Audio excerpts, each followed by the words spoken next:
చిత్తూరు జిల్లా కుప్పంలోని తిరుమల గంగమ్మ దేవాలయం వద్ద స్వర్ణాంధ్ర స్వచ్ఛాంధ్ర కార్యక్రమం నిర్వహించారు. ఈ కార్యక్రమంలో MLC Kancharla Srikanth, RTC vice chairman Muniratnam, UDA chairman doctor Suresh బాబులు పాల్గొన్నారు.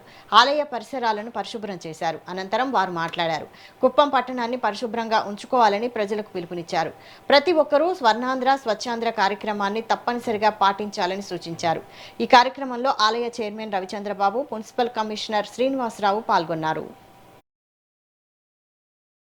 దేవస్థానానికి సంబంధించినటువంటి ఆస్తుల మీద, అలాగే అమ్మవారికి సంబంధించి ఆభరణాల మీద, అమ్మవారి జాతరకి సంబంధించి భక్తులు ఇస్తున్న విరాళాల మీద రకరకాల సందేహాలని కొన్ని మీడియా సంస్థలు భక్తుల్లో ఒక రకమైన ఆందోళన క్రియేట్ చేసే విధంగా, అపోహలు క్రియేట్ చేసే విధంగా చేస్తూ ఉన్నారు. దాంట్లో భాగంగా చైర్మన్ గారికి చెప్పడం జరిగింది.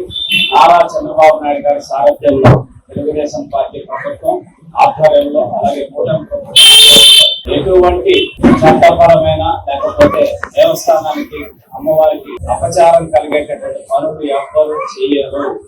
ఇది స్పష్టంగా తెలియజేస్తున్నాం.